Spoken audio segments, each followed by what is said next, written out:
Here we go. Thanks everybody for being here. We're going to learn a lot more about, there's Deborah's, I can see Deborah, about energizing young voters, Patricia Suplee, Patricia Suplee is one of the creators and developers, the developer, I guess, of this program. So I'm going to give it right over to you, Patricia. You can take it away. Thank you. Okay, thank you, Anita. I'm really excited to be here, and I think the first thing I want to say to you is take a deep breath and relax. It's not hard. And we start small so that you develop confidence in yourselves and you realize what an exciting experience it can be. I am going to share my screen, and I want to show you where you can find, of course, I thought I had this all set up right, and I don't, but that's okay. Wrong one.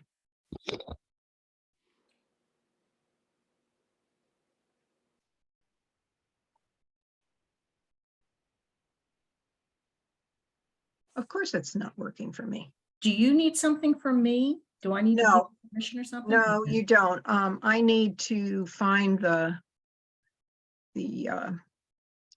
before I share the screen, I have to find the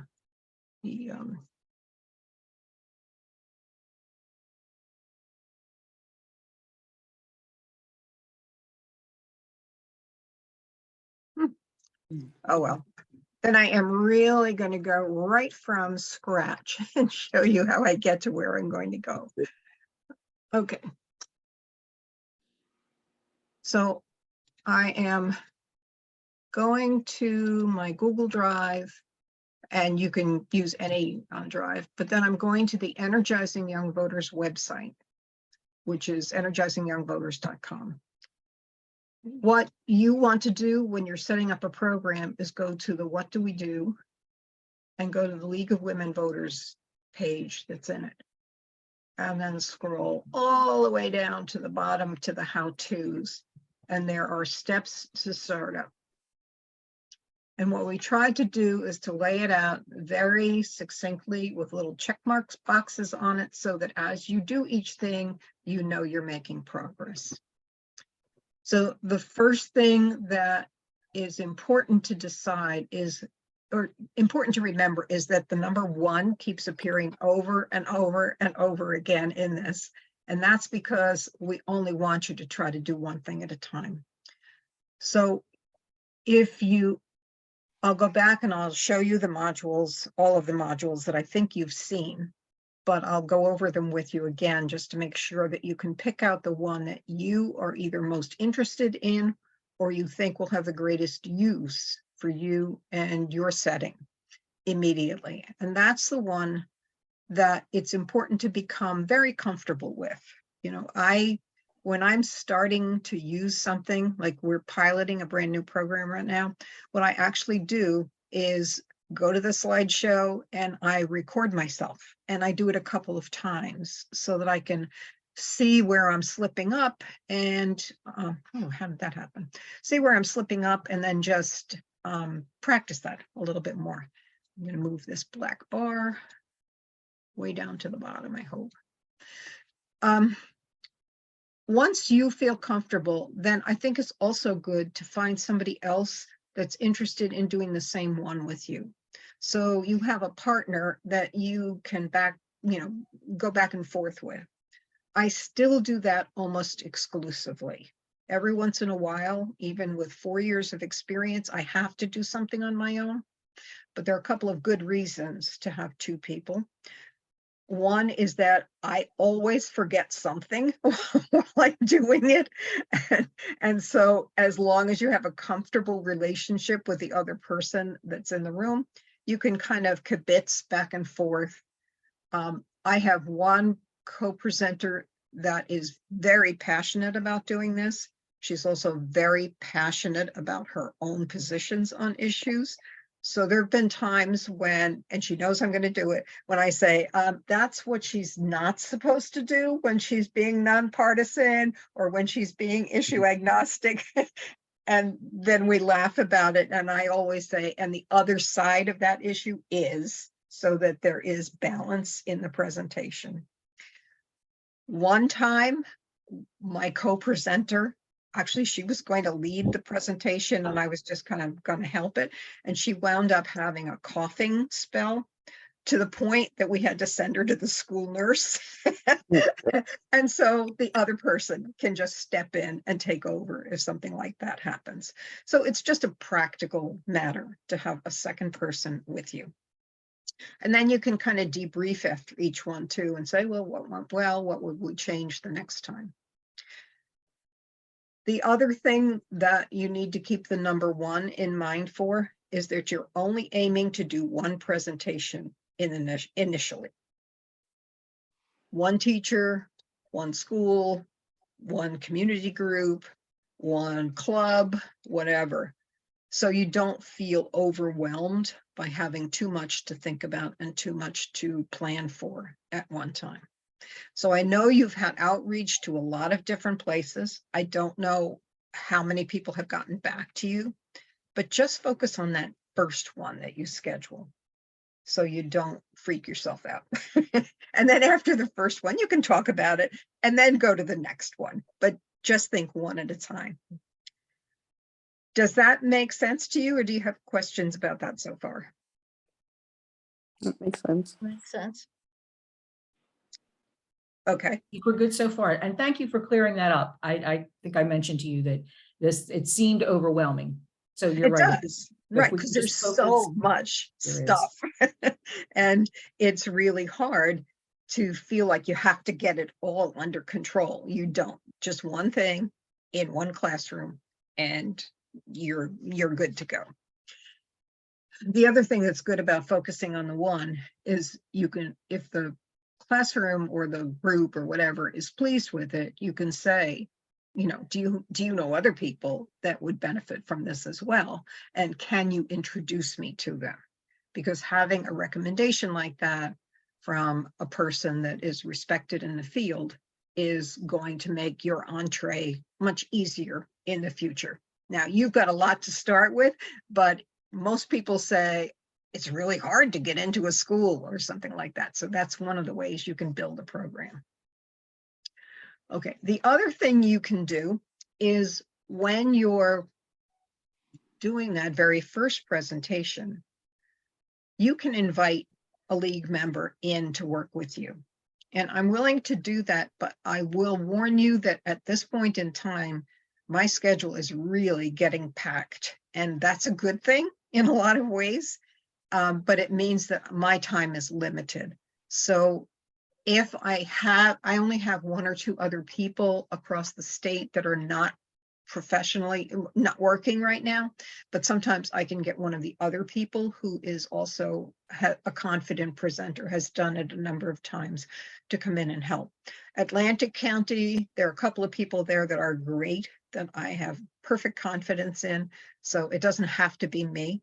But the good news is, like I said, my schedule's getting crowded because there are now 5 other states that are starting to adopt this program, which is really exciting to us.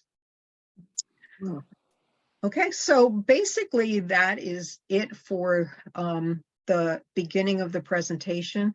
The bottom part of this just tells you when we have found in our experience that we get the most frequent number of requests for programs. So if you're looking to focus on something right now, it might be something that has to do with getting people out to vote for the primary election. And then in the fall, you'll find people interested again in fighting for the change and fighting for the vote sessions. We do offer information and training sessions several times a year. Tomorrow night, we're offering one from 6:30 to 9 on fighting for change. And it's the 2 first ones. So it's What's Your Issue and I Am the Change. And there's a high school version of that, high school and college. And then there's a separate one that's a middle school version. So I'll be going over both of them.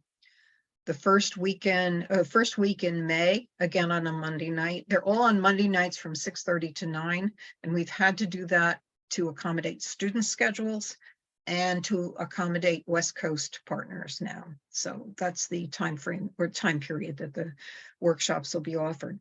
In August, we provide a whole week. The first week in August, there's a different session each day. You can come to one, you can come to all of them, it doesn't matter. And then the first weekend in December, or Monday in December, we do Fighting for the Vote, and that means the timeline of suffrage and the one about the next one, who's got the power. It's the truth about turnout is the official name of it. Those are put on our website when the dates are upcoming. We put them in our newsletter, which comes out 4 times a year, and you should be getting that. Anybody who doesn't get it, Anita, you can share it with them because it's a PDF, and so you can see. So, and it's also exciting to see the newsletter is written by the kids, but it looks very professional. So I am always excited to share that. And what we are planning soon is to offer a monthly session via Zoom for young people who want to become more familiar with each one of the programs. We've designed an ambassadorship program, and the kids need to get certificates, meaning they've participated in each one of the lessons that they may want to present in their own schools or in other schools nearby. So once we do that, in order to accommodate them and schedules, again, we'll offer one per month, which would be only an hour long. So that's how you too can become more familiar with the different lessons as we go through. So any questions about that, all of that information?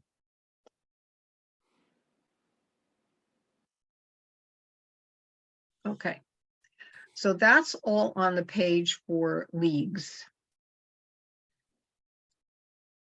The other thing is that all of the modules can be found on the educators and community group page.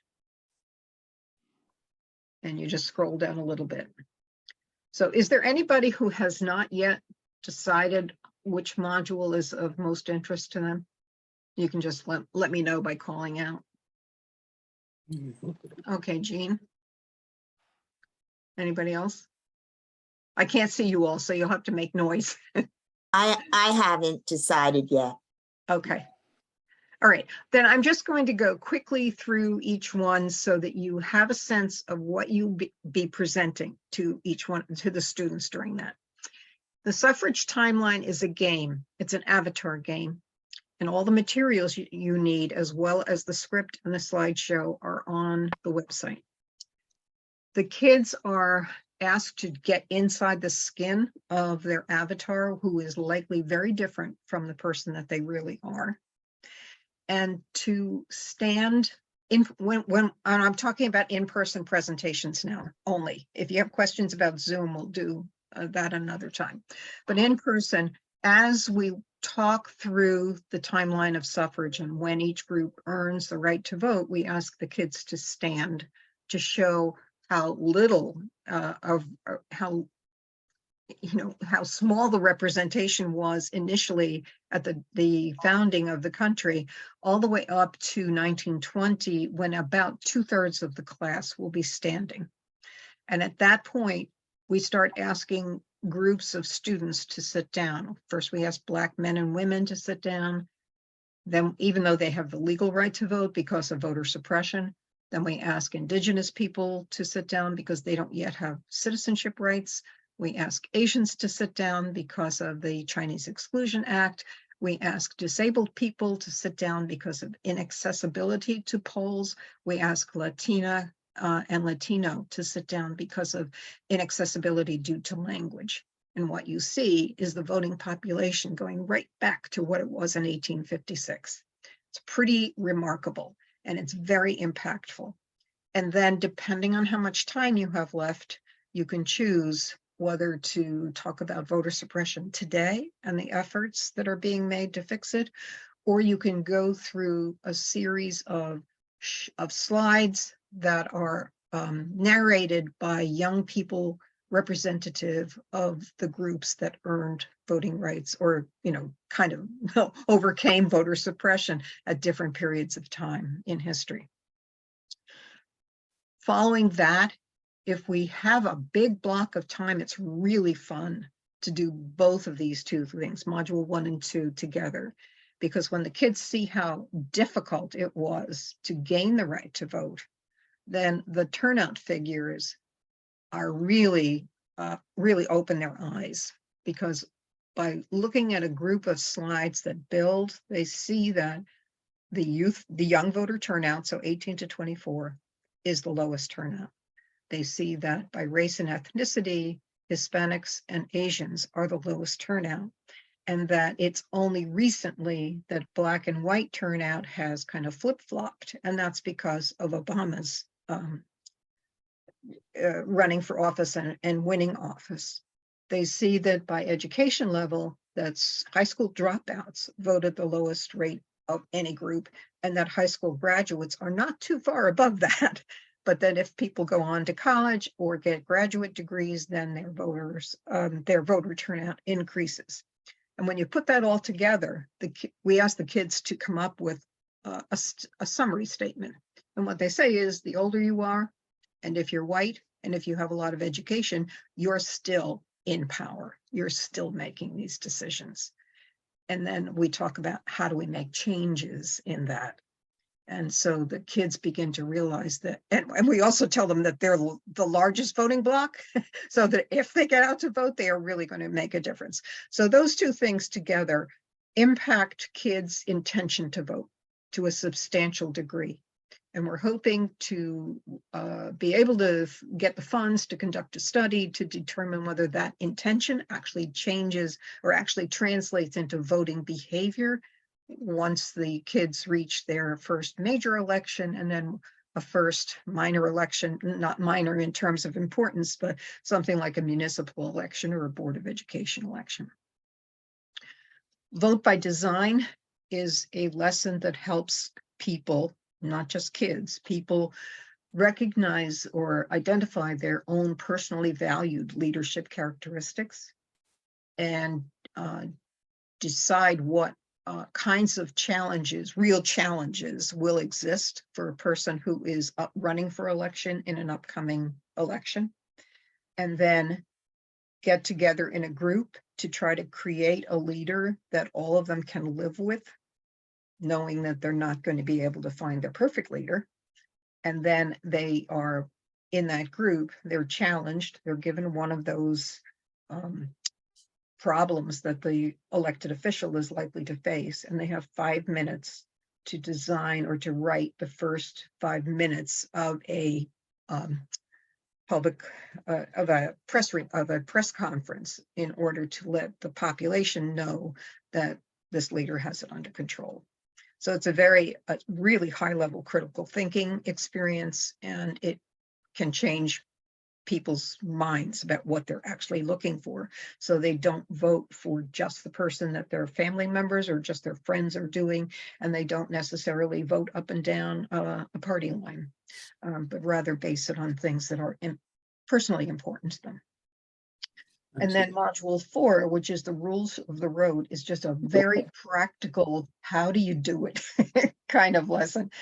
What happens when you walk in that polling place? What happens when you vote by mail for the first time? We sometimes use that as a prelude to a voting simulation, which is a very complex project. It's not just bringing in the voting machine, but it's taking the kids from registering to vote all the way through responding to the outcome of an election. It can be as simple as just bringing in the voting machine, which is also a wonderful experience for kids, but the complicated, complex project, actually it's not that complicated, it just takes some planning, is life-changing, because they see that it is not anything to be feared, that it's exciting, that they can manage it, they're not going to be embarrassed, and everything is in place for them. So that's all the fighting for the vote. The fighting for change is— I'm sorry, go right ahead. Patricia, for the question. Under fighting for vote, it sounds like best case scenario is to be able to do modules 1 and 2 together, or does that depend on whether the school that's hosting has enough time for that? It depends on the time. The timeline of suffrage all by itself is impactful. we just, in a middle school, because of the new law about middle school civics education, we just did the truth about turnout to 8th graders by itself without the suffrage timeline to begin with, and it was still Okay. impactful. Great. It was a Okay. school, it was, high minority population, so it was. Any other questions before I shift over to the fighting for change? Okay. I'm sorry, I was trying to unmute. That's why I wait a little while, because I know. Go ahead, Anita. This may not be the right place in your presentation to ask these questions, but do you recommend classroom presentations or assembly? And I guess Classroom, if you can possibly do it, Classroom. classroom presentation, okay. just because it is far more intimate and you can answer questions and you can kind of judge kids' reactions better. I'll let you know in a couple of weeks how the rules of the road goes if I'm doing it in an assembly, because I'm going to have 700 kids. We're doing the voting simulation, and so the week before, or the couple of days before, I think it's the 19th, I'm going to be presenting in an assembly. But what I did was to ask the social studies supervisor if he could find some kids who would serve as, like when you walk around with a mic when somebody's got a question, So I'm going to try to make it as conversational as possible. And I'm going to present myself as the grandmother who wants you to really have a good time when you're going to vote for the first time. So we'll see how it works. I'll let you know. That's terrific. And if you don't mind, one more question. I don't know if you'll go back to this after you cover voting for change. What will you at least demo or show us one of the slide presentations, how that works, and how you've got notes, I think, that Yes. go with a narrative that goes with each slide. Yes. I think what I should do is use the timeline of suffrage for that, so that you can see the many different things that are available through it, and you can pick and choose from among what's there so that it fits your context. That's one of the things that I think it's really important to remember. It's going to be very different if you present something like this in the city of Camden than if you present it in one of the more rural areas in the county. So you have to judge your audience and make it as appropriate for them as you possibly can. And that's fine. You can do that very easily. Okay. Any other questions on fighting for the vote? Okay, fighting for change begins, there are two versions. There's a high school and college version, as I said, and then there's a middle school version. In middle school, module 1 and module 2 have been combined into one presentation and modified so that the kids are learning how to write a formal letter or a formal email to a representative. In the high school and college version, it's separated because they get much more in depth. The first module helps kids identify what it is they care most about, because they tend to follow the news cycles like adults do too, and can get very scattered. They learn that they've got to have a focus if they really want to be effective. They learn that they don't need to be leaders like Greta Thunberg and David Hogg, that there are plenty of ways that they can show leadership, or that they can support someone who is already showing leadership on a particular issue. And they learn what some of those leadership qualities are. And they learn that they have to pay attention to their own mental health. Because for kids that we're working with, the future looks pretty dark to a lot of them. And they can really have a risk to their mental health. So we use some young people models like Naomi Osaka and Simone Biles, who actually backed off of things that were really, really important to them in order to take care of their own mental health, with the understanding that while you're doing that, while you're taking care of you, somebody else is also passionate about your issue and will pick up the slack while you can't do it. So that's the high school version. The I am the change really gets into the nitty gritty of how do you do this? You have to inform yourself, and there's a whole section on finding accurate sources that you can use to build the case for your issue, and emphasizing the fact that if you are going to advocate for something, you also need to know what people are saying at the extremes so that you can prepare to rebut those kinds of arguments. It talks about action. What kinds of actions can you actually take, from sitting around the table and being brave enough to talk about a touchy subject with other people in your family, all the way up to planning and leading a demonstration. But we're going to focus on the thing that many people can do, and that is to communicate with either your state and federal legislators or communicate with your local local elected officials. So they learn how to write a letter that's going to be impactful, or make a phone script that's going to be impactful. And then for local things, they learn that that there's a 5-minute, 3-minute public session at the end of each meeting. And if they want to bring something up to their local school board or their local councils, that they can do it during that period of time. And they learn that they can go to work sessions and all of that sort of thing. And then the last thing that they learn in the monitor section is that you can't let it go. Once you have accomplished the thing that you feel the thing that you wanted to see, that you have to keep your eye on the ball, because very often things can slip. And so they learn how to do that and how to give positive reinforcement and that kind of stuff. Across the Divide has 2 parts that are ready to use and one that is in pilot phase right now.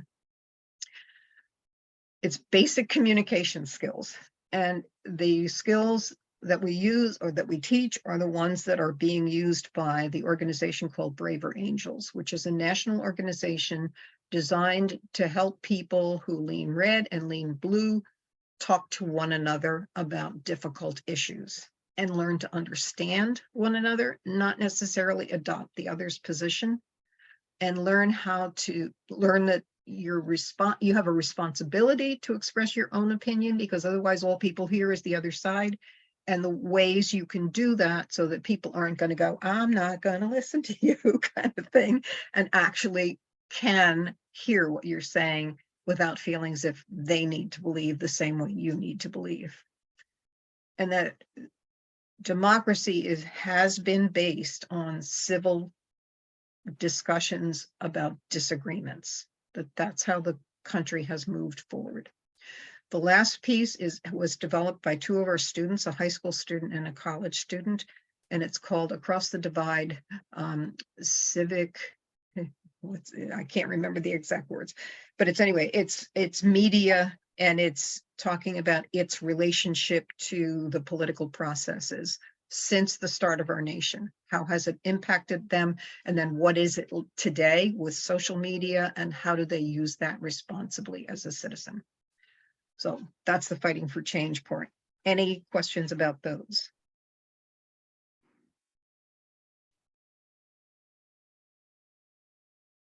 Okay, good.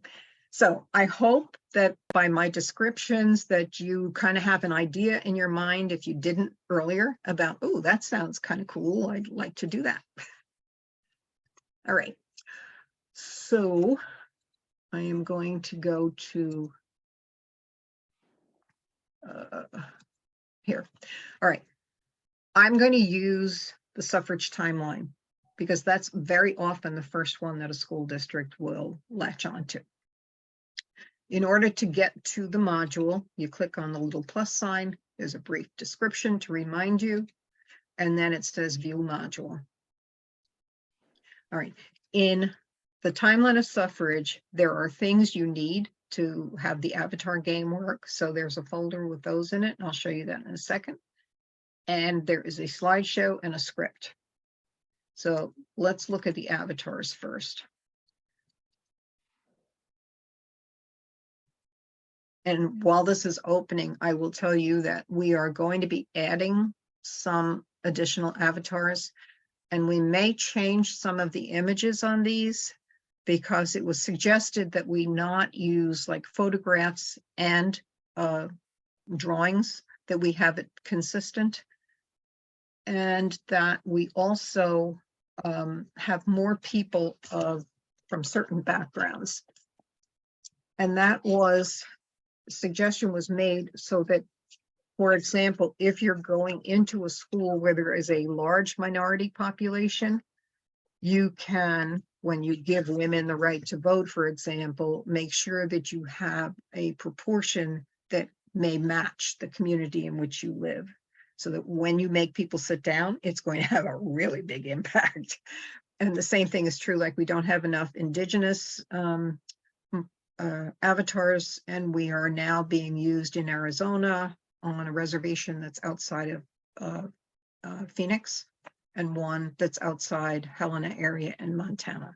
So there will be additions, which is going to impact something that I'll show you in a second. But at any rate, these are all set up so that you can see by the letter in the lower left-hand corner what category the person belongs in. So that if you are looking for 3 people who earned the right to vote at the start of our nation, you would look for A's.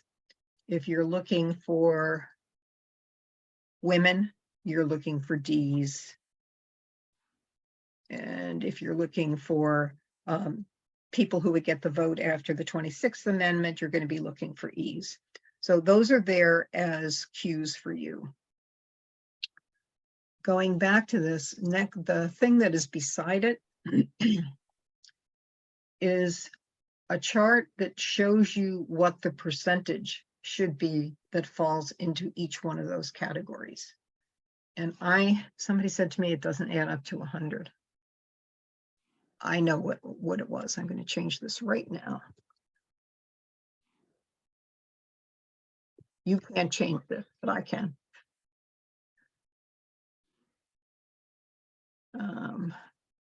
So it's 45. This should be 5. All right. 15. It's what? It's over 100 now. So this one should be 45, I think. There's nobody Okay. here. All right. So at any rate, at the start of the nation, if you've got a class of 30 kids and 15% of them are eligible to vote, you're going to have about 4 or 5 kids standing up. The same thing is going to be true when, oh, and I'll tell you, this is an aside, but I'll tell you because it's fun. When I use this in person, when those first few kids stand up, I kibitz with them and I say, boy, you must feel pretty good. Look at how much power you have. You know, you're making the decisions for everybody else in this room. And they'll sit there and they'll go, yeah, you know, it's great. And then when the next group stands up and now the group is doubled, and I say, oh, how do you new people feel? And it's, yeah, we've joined. And I say to the first ones, and how do you feel? Your power was just cut in half. And it's like, oh, I never thought of it that way, which can help them understand better as time goes on what some of the tension is as each new group gained the right to vote. But at any rate, these are split up so that it's easy for you to say, okay, if I have 15% of a class of 30, I can pretty much figure out easily who that is. Now, based on the old figures, so I'm going to have to change this too. If you had a group of 10, like a club, these are people that you can use. All you need to do is fill the kids' names in. Same thing with a class of 15. Same thing with a class of 20. And then I did a class of 30 because I know that some school districts still have them. And don't pay attention to my colors. That was to make it easy for me when I did a citizenship preparation class, because I needed to make sure that they understood who they were, and it was more difficult than using it with kids. So in order to be set up for the timeline of suffrage, you need to go into this first. You need to make sure you've got the avatar cards. I printed them up on 3x5 index cards, and because I use them so much, I laminated mine, but you don't have to do that. I use them without laminating for a while. So questions about setting that up?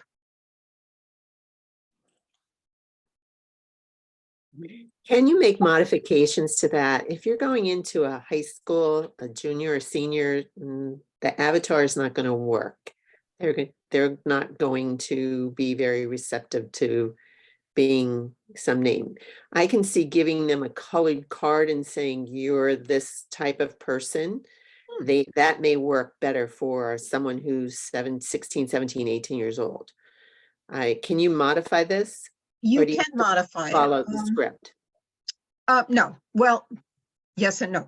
You can modify this. If you feel that it would work better just with colored cards, do it and then let me know how it works, because that could be an option for somebody else as well. I have Okay. never found a problem with doing this with any high school that we've gone into, and we've gone into very rural, we've gone into suburban, we've gone into urban, we've gone into community colleges, and we've gone into four-year universities and done this.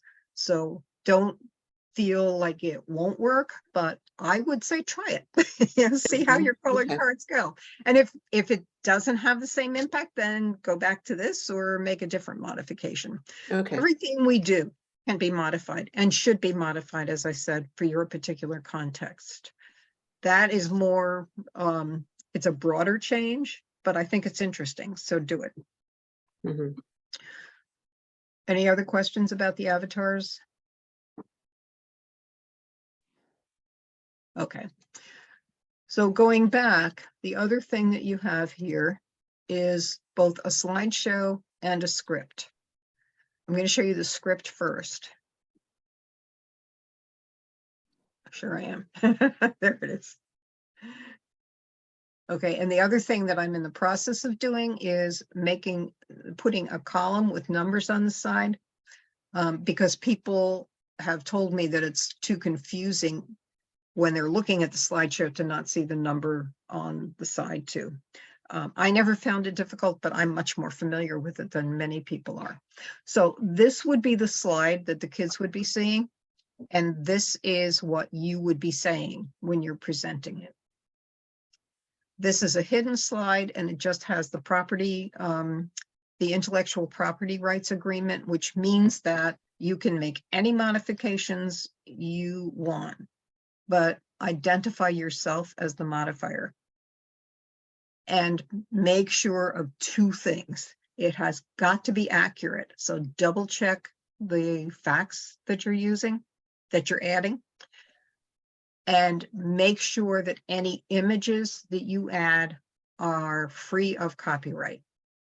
And you can do that any number of ways. The League of Women Voters US has a Flickr account so that we have access to all of those things without worrying about license. And you can use Google Images. There's a way to sort so that you can get just the things that are free to use. Those two things are critical to us, because with the images thing, we have been fined once because we didn't even realize that we considered ourselves an educational institution, so you can use things that would be not licensed, but the organization that sued us said, I'm sorry, but you're not, because you've got everything out on the web, so you're not a school, you're something else. So we lost that one, and it's costly. So at any rate, all right, the first slide sets the stage for the kids and tells them what their avatar game is like. And then from here, it's almost like a story that you can read. And I do read it, and I recommend people read it, but read it as if you're the grandmother to, you know, your little kids, and you're really putting the emphasis in it and making it intriguing to them. Even with adults, you can do that, and they get into the story. You know, it is a story. It's a very interesting story. So all of this is just narration for each one of the slides that goes.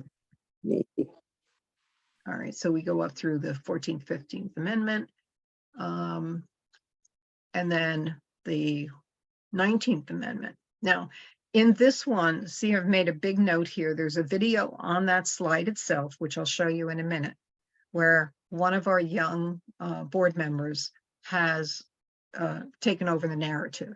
So all you'll need to do is click on a link, and you can have her tell the story of the 19th Amendment. And then this is the part where you make people sit back down. There's more to the story. And then from this point on, you can pick and choose. So this is the slide that talks about the fight Black women continued to have suffrage, even though they had the legal right, they were being suppressed. Talks about the Jim Crow era. This is one that talks about indigenous concerns. For example, they didn't want, you couldn't have dual citizenship until 1924 for them.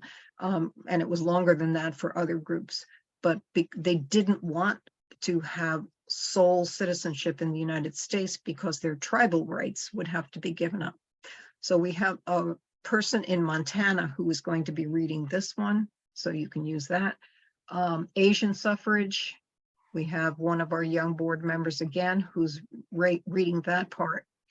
Talks about the civil rights movement and the voting rights movement. There's no narration for that, so that's something you have to do.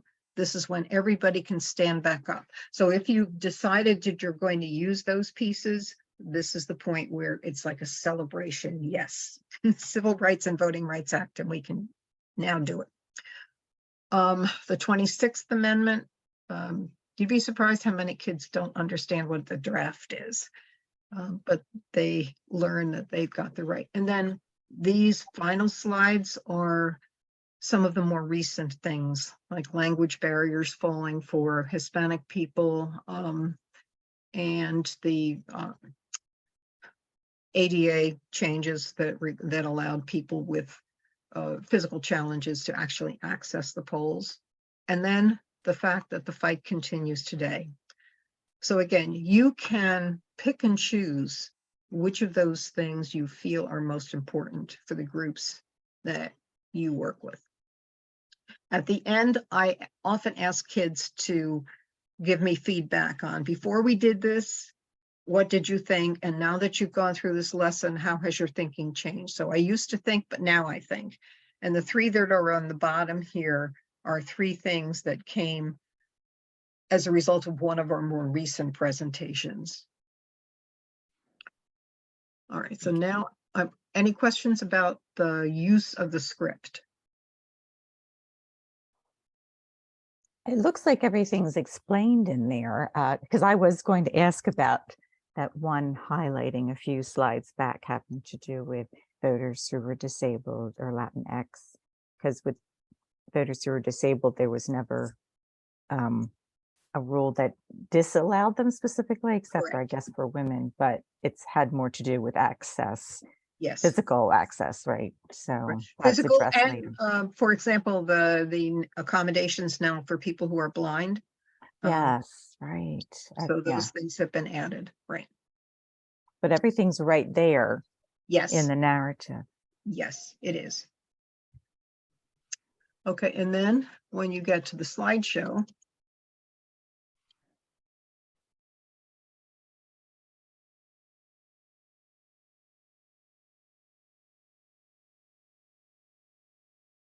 and you move it into slideshow mode, then you are seeing, well, the second one is usually hidden, but it follows right along with the narrative that's there.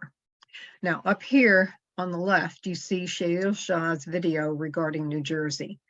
One of our young people also created about a 4-minute animated video that really focuses primarily on New Jersey's, the differences that New Jersey had in terms of early voting rights. You can watch that yourself, see if it's applicable. You can stop it, at different points in time. You can cut it down to 1 minute if there's a section that you think you want, just the way you would if you were looking at a YouTube video. It is a YouTube video. I have to take this off because the group that did that, I'm not going to do it now. The group that created that is no longer existent, so the thing is off their website. We have this roll in for New Jersey because there has been a change within the last 2 years in that law. This, I hide unless I'm doing an adult group, like the Atlantic County Teachers Association. I worked there and they didn't have the kids in front of them. So I showed them using those slides, what it was going to look like. But here we go through the Revolutionary War and then it clicks. I ask them what it should be, and that's the representative group. Come on.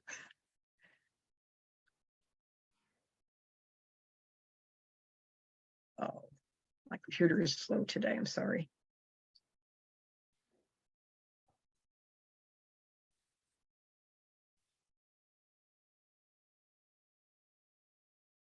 We'll cross off the next.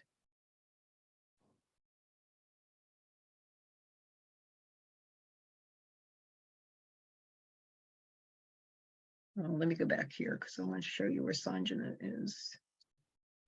All right, on the slide that starts the women's suffrage movement, down here is Sanjana Bhatta's interpretation of that. I'm going to play just a few seconds of that so you can see what it sounds or hear what it sounds. Oh, I didn't do it. Forget it. I have to do something different to make that work. And here's the complicated part. This is where you would start asking people to sit down. This is what it looks like when you do it remotely.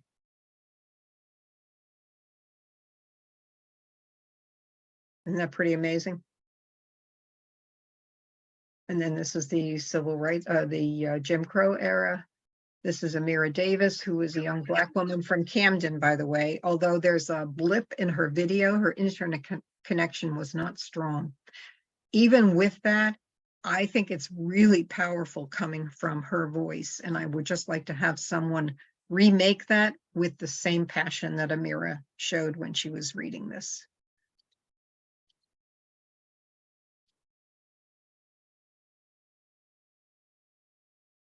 That's when you get everybody standing back up. Vietnam War.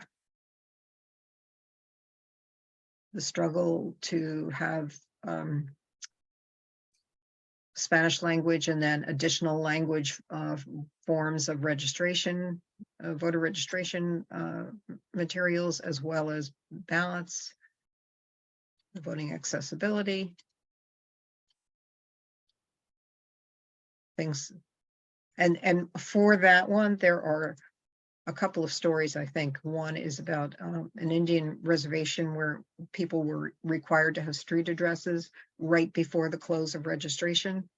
And the tribal elders had to go around and create street addresses because nobody had them because they used post office boxes. And then, you know, some of the things like closing polling places. There was an 18-year-old in New Mexico who fought change in a largely Hispanic town where they moved the polling place 2 miles outside of the town and there was no public transit to it.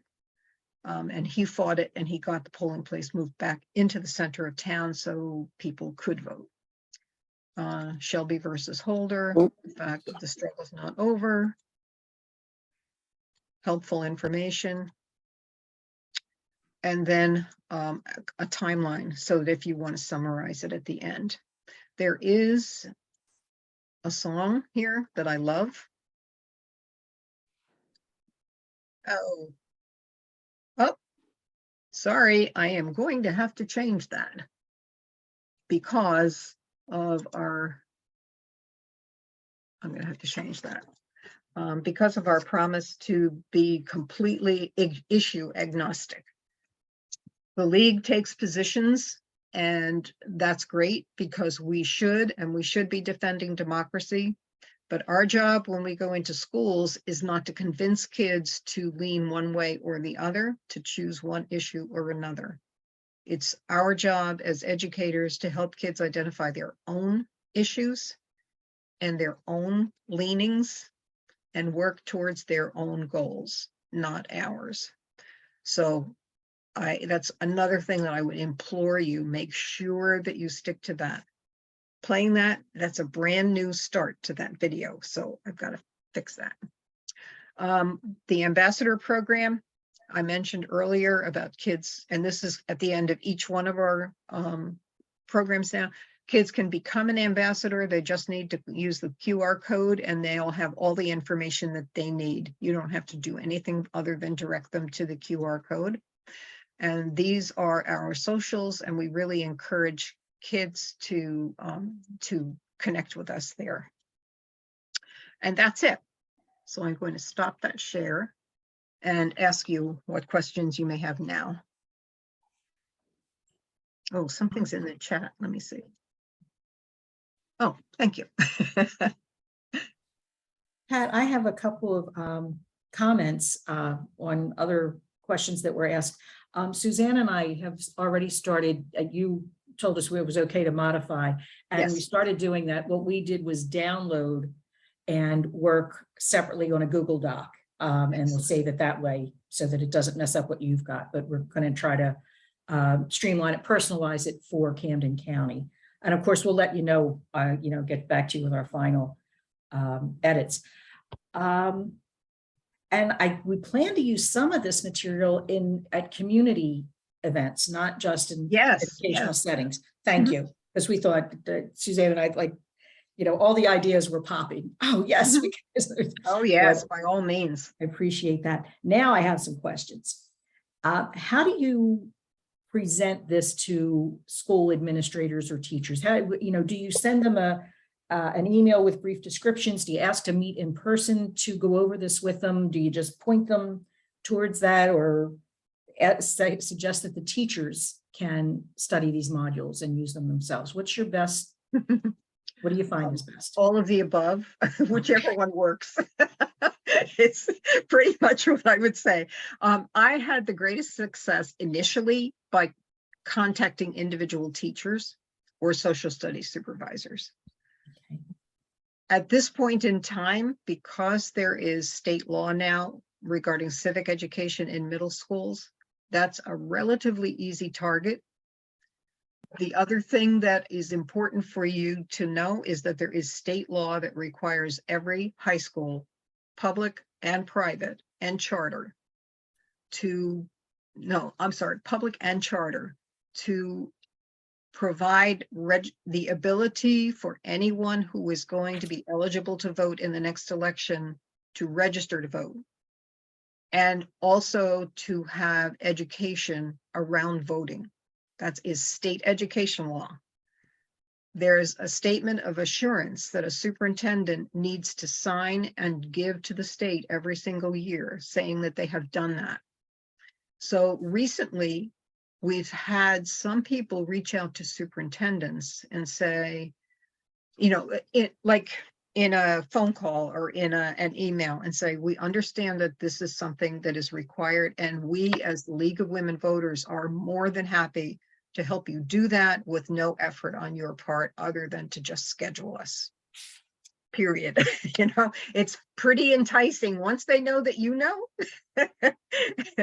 that helps, because up until now, many people have just kind of been signing that, saying, this is one more thing that I have to sign and get into the state.